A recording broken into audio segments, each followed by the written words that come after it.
What are some of the things we're stuck on? The cap. The cap is one of the biggest things. Players kind of want it. It's at 800K right now. Players want it to grow in years 3 and 4. I'll say this: if this was a 1 to 3 year deal of the CBA, it would immediately be signed right now, pen on paper. We wouldn't be talking right now. But because it's a 5 year CBA deal, years 4 and 5 are the ones where the NLPA wants more of. That's where, their guys are pushing or holding off. Like, hey, we need a little bit more here. We need a little bit more there. As well as, like, you got to look into the 2028 Olympics. As much people don't put much of a weight on that itself, that is a lot of weight for these two leagues. And that's including the PLL and NL. That is so much weight for lacrosse to boom that players are going to want a piece of it. But being said of it, I know it's a kind of a lame argument. Owners are wanting to have that 2 year boom in order to be on the green side for the first time. Some of these teams are losing money. I can tell you the only team that really is making money right now is the Buffalo Bandits. They're making $3 million per year. There's $11 million coming in, and there's only about $14 million coming back out. So you're looking at a $3 million profit. And that's that. I know we saw in the letter that it was 85% are not making money at all. That number seems to hold up in your mind, because I know a lot of people were like, "There's no way that number's legit," but you think that is a legit number? It's a legit number. Like, it's a legit number. Um, if you want to scratch the pen and paper and say, this team's making this much, I'm telling you, when you're only making, I would say, maybe 100,000, you're not really making profit. You're just scratching by.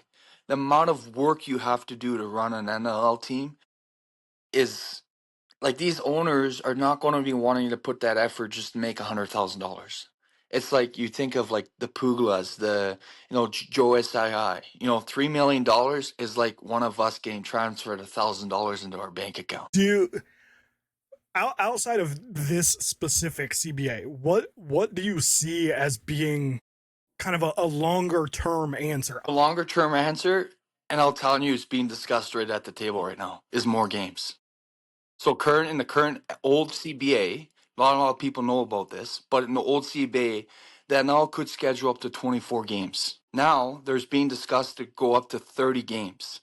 That means more revenue, more games, more time that we're in people's eyes. With having an 18-game schedule like the NFL, we'll never get to that point. If we have a 30-game schedule, we have more games, more people be more interested because of, the growth of the game. We can't put a number on it. And growing the game, that means growing the games of, being on television, actually getting a television deal. I'll tell you right now, there's about $500,000 per Canadian team that are paying for the TSN deal. That's not a TV deal. That's a deal that's hurting teams.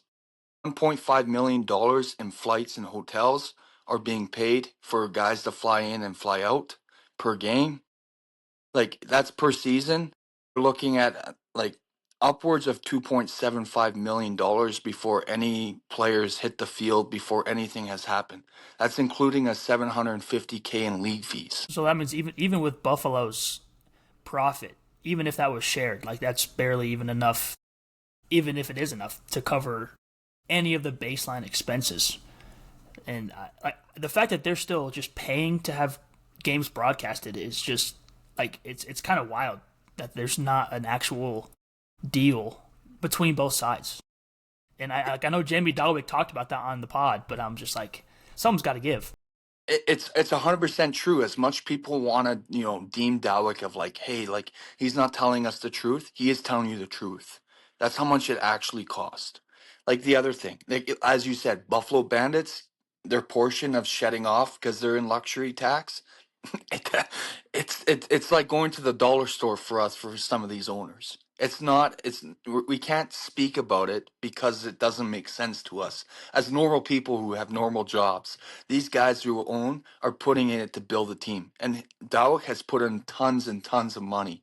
I will give him credit. Can he get hot from 1 to 0 on 100? 100%. But being said that, like, You have to look at a greater scheme of, again, I'll go back. Move the games from 18, move it to 30. It's a no-brainer. More games, more revenue.